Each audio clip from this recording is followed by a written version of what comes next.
So Star Wars Hunters has been out for almost a week now, and although a lot of us have been playing for quite a while now in the soft launch, there are obviously a hell of a lot of new players playing the game for the first time. And for new players, it is very easy to make mistakes when you first get your hands on any game. So today we're going over 5 mistakes you should avoid making in Star Wars Hunters. Now the first one is very simple, and this one is pretty much crucial when it comes to winning the game, and this is not playing your correct role depending on the hunter that you choose. Now, using an example, we're going to take Zaina, who is obviously a support hunter. If you choose to play as Zaina and you are running around sort of expecting to get heaps and heaps of kills and pretty much just dominate the game, the chances are, unless you're an absolute freak at the game, that is unfortunately not going to happen, because simply put, Zaina is not designed to be played that way. She doesn't really deal too much damage, and even for someone like myself who's been playing the game for nearly 3 years now, she is pretty damn hard to get kills with. So if you're picking Zaina and then going out there and playing a more Slayer role where you're just trying to get kills, that is simply not going to work. And not only is that going to lead to a poor game for yourself, but it's also going to start to affect your teammates too, because for example with Zaina, she is one of the best support hunters in the game, and if you're not playing that specific role, then your teammates are also going to start to be pretty much negatively impacted by you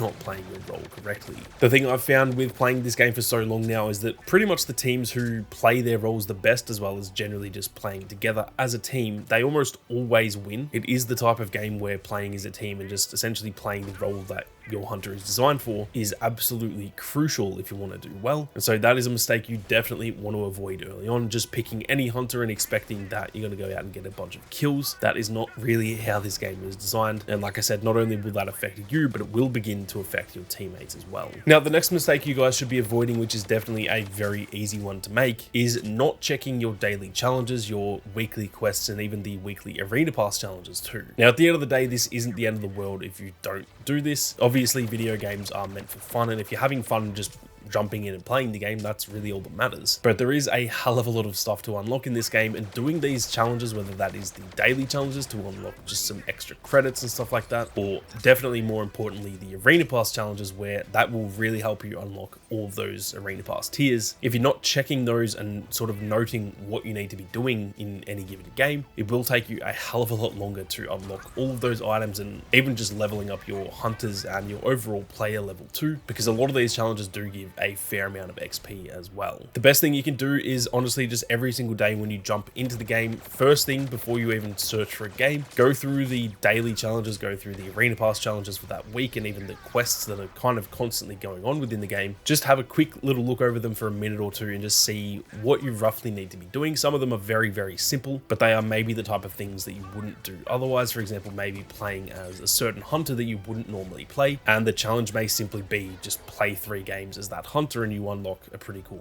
reward. So do not neglect those daily challenges, the quests, and the arena pass challenges too. Even just quickly glancing at them will give you a much better idea of what you need to do in order to progress a lot faster in the game. Now, if you guys are enjoying the video so far and you are new to the channel, be sure to hit that subscribe button and turn on those notifications. There is plenty more Star Wars Hunters content on the way, so make sure you don't miss out. Now, the next mistake that you guys could be making, which is an even easier mistake to make than the last two, is essentially wasting your hunter fame grants. Now, if you guys don't know what a hunter fame grant is, these are just unlockables that you can get through multiple different ways. You can get them in the arena pass, you can get them from regular challenges, even just from the daily login you can actually get hunter fame grants. And what these do is that it kind of saves a bank of XP that you can use on any hunter that you want, rather than just earning XP in a game, for example, depending on the hunter that you played in that specific match. So what this means is that you can store up a bunch of XP and then actually spend that on a hunter that maybe you haven't even played once before, and you can get those hunters to level 5, level 6, level 7 without ever having played them before. Now, what a lot of people are probably going to do is spend these hunter fame grants as soon as they get them, and spend them on the hunters that they are, you know, having the most fun with, the ones that they want to level up, the ones that they are essentially maining. And although that's not necessarily a bad idea, especially if you guys are new to the game and every hunter is level 0, there is a better way to do this in my opinion. I honestly think it is much better to save the fame grants and save them for each season when we get a new hunter. Like I said, if you're spending these on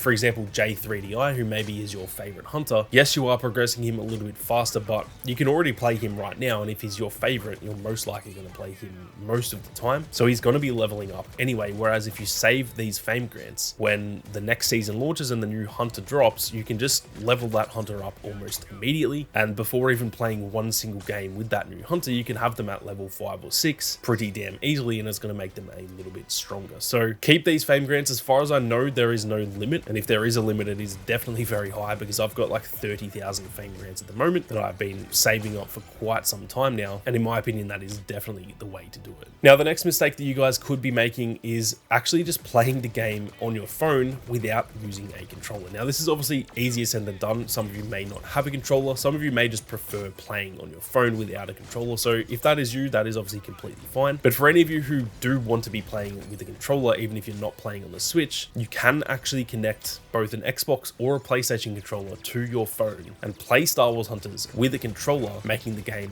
not only a little bit easier, but honestly, in my opinion, it makes it a lot more enjoyable. Literally, all you need to do if you do want to play with a controller on your phone is just use either a PS4, PS5, Xbox One, or Xbox Series X controller. Both of those generations work. You just need to turn the controller on, turn Bluetooth on your phone, and you should be able to find that controller and therefore connect it to your phone. I've tested this with both a PS4 and an Xbox Series X controller. Both of those work, and I believe I actually in the past tested this with an Xbox One controller too, and that does also work. The game has full controller support on mobile as well, so once you connect it, once you're in game, it will automatically connect, and from there the game is going to be a lot more enjoyable, as well as simply just being a lot easier. As far as I'm concerned, you guys will do so much better if you're using a controller compared to just using it handheld if you are playing on a phone. Now, last but definitely not least, we have one of the more crucial mistakes you guys could be making in Star Wars Hunters, and that is simply wasting your ultimate. In this game, the ultimate abilities are absolutely crucial when it comes to winning games. Pretty much every hunter in the game has a really solid ultimate, and to be honest, a lot of them are